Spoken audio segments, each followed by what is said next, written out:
It started with a smell, not strong, not obvious, just enough to make someone stop and wonder. What they found beneath that basement floor was a body, and what happened next made this case even more disturbing because someone confessed, but the case was still closed. This is a story about secrets buried beneath ordinary life, a quiet neighborhood, a normal house, and a truth that refused to stay hidden. Because sometimes, even when someone admits to everything, justice doesn't follow. The house had just been sold. New owners. Fresh start. They planned to renovate, tear out the old flooring in the basement. That's when they noticed it. A section of the concrete, slightly uneven, different color, like it had been patched.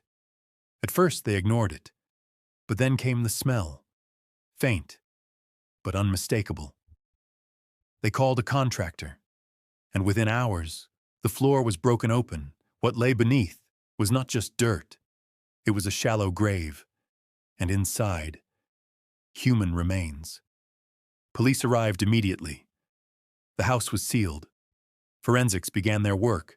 The remains were old, years, maybe even decades, carefully wrapped, deliberately hidden. Whoever did this planned it and thought they got away with it. But one detail changed everything.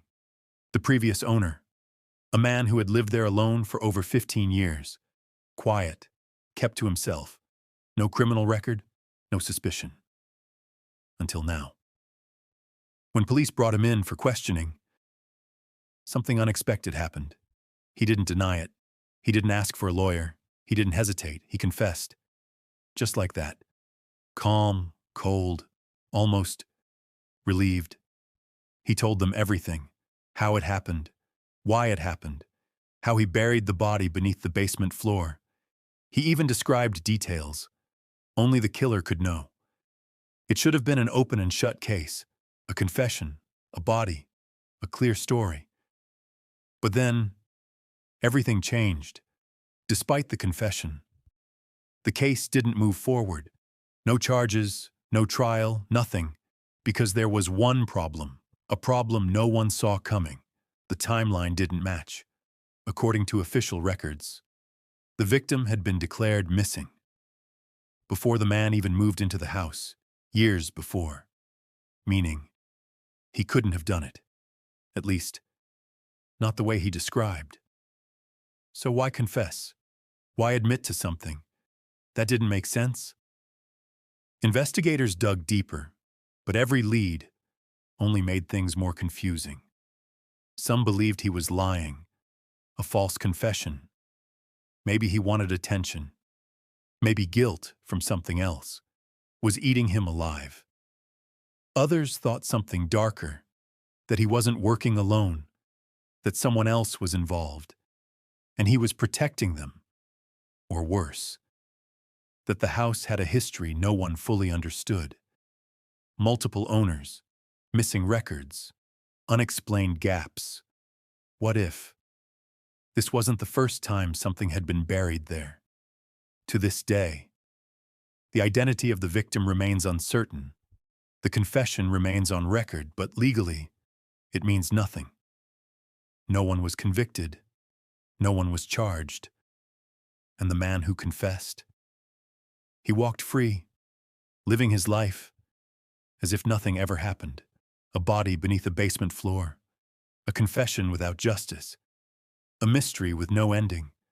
Because sometimes, the truth isn't enough.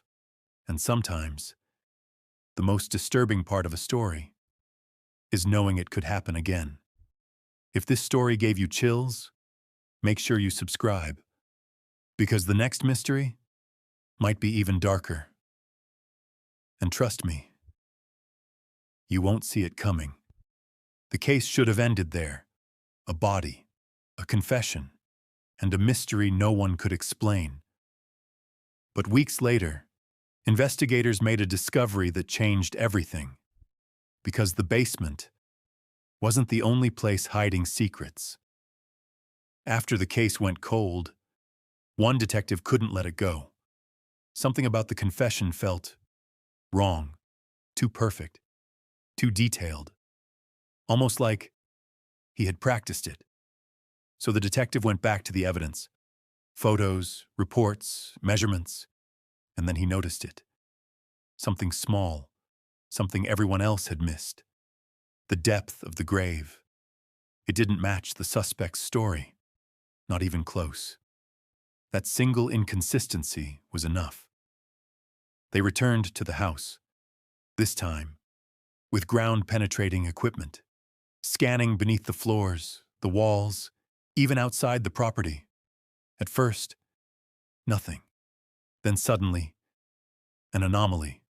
Not in the basement, but beneath the backyard.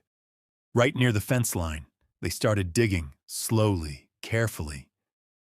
And what they uncovered made the first body look like only the beginning.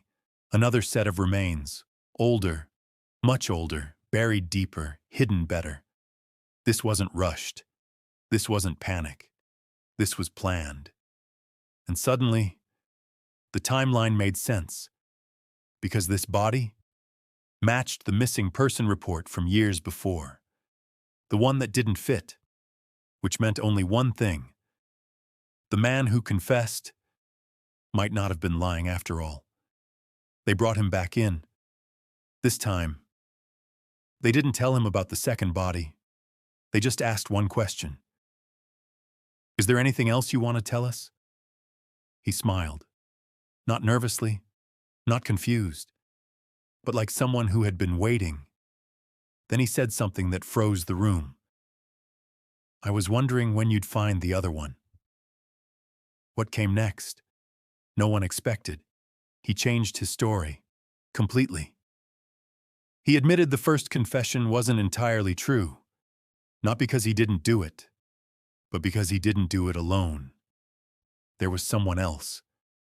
Someone who lived in that house. Before him. Someone who showed him exactly where to dig.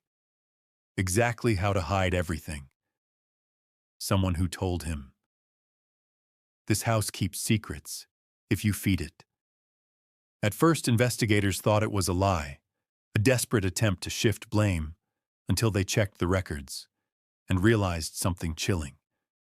The previous owner before him also had a missing person connected to them. Now the case wasn't about one killer, or even two. It was a pattern, a house, passed from owner to owner, each one leaving something behind, each one connected to someone who disappeared. And the most disturbing part? There were still areas of the property that hadn't been searched. Excavation teams prepared to dig again, deeper this time, wider, no assumptions, no shortcuts. Because if the pattern was real, then the question wasn't who did it. The question was, how many?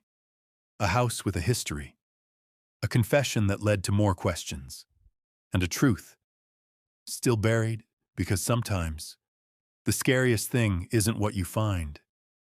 It's what's still waiting to be uncovered.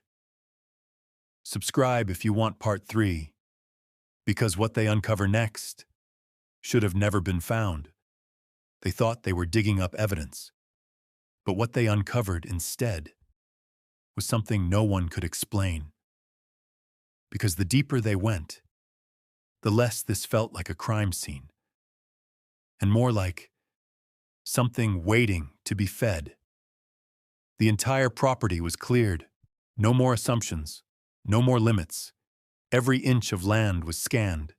Excavation crews worked in silence, knowing what they might find. Hours passed, then days. Then, another anomaly. This time, directly beneath the foundation of the house itself. Deeper than the basement. Deeper than the backyard graves. Almost like something had been there before the house was ever built. Breaking through the foundation wasn't easy. But when they didn't find a body, not exactly. What they uncovered was older than anyone expected. Fragments, bones, but not arranged like a burial. Symbols carved into stone, strange markings, patterns no one on site recognized. And in the center of it all, a hollow space, empty, like something had been placed there once and then removed. Experts were called in, historians, archaeologists, even specialists in ancient symbols, but no one could give a clear answer. The markings didn't fully match any known culture, but they all agreed on one thing. This wasn't random. It was intentional. And it was old. Much older than the house. Older than any records of the land itself. And then came the detail. That changed everything. Every previous owner of the house had something in common. Not just the disappearances, not just the secrets, but their lives before they moved in. Each one had a history of isolation, financial struggle, personal loss, moments where they were at their lowest, and somehow, each of them found this house, not through listings, not through agents, but by chance, or at least, that's what it looked like. When investigators confronted the man again, this time with everything, the bodies, the symbols, the pattern, he didn't deny it. But what he said next didn't sound like a confession anymore. It sounded like a warning. He told them the house didn't just hide things. It chose. It waited. For the right person. Someone broken enough. Someone desperate enough. And once you lived there long enough, you started to feel it. Hear things. Dream things. Thoughts that didn't feel like your own. He said he didn't plan it. He didn't want to do it. But after a while, it stops feeling like a choice. Investigators dismissed it. Stress, delusion, a man trying to escape responsibility until one final report came in. The newest owners of the house, the ones who found the first body, had suddenly stopped responding. No calls, no messages, no activity. When authorities returned to the property, the house was locked. Everything inside looked normal, untouched, except for one thing. The basement floor had been sealed again. Fresh concrete, still drying. A house built over something ancient. A pattern of disappearances. A confession that sounded like a warning. And a cycle that may have just started again. Because maybe it was never about the people. Maybe it was always about the place. If you made it this far, you already know. Some stories don't end. They continue. So subscribe, because the next one might be closer than you think.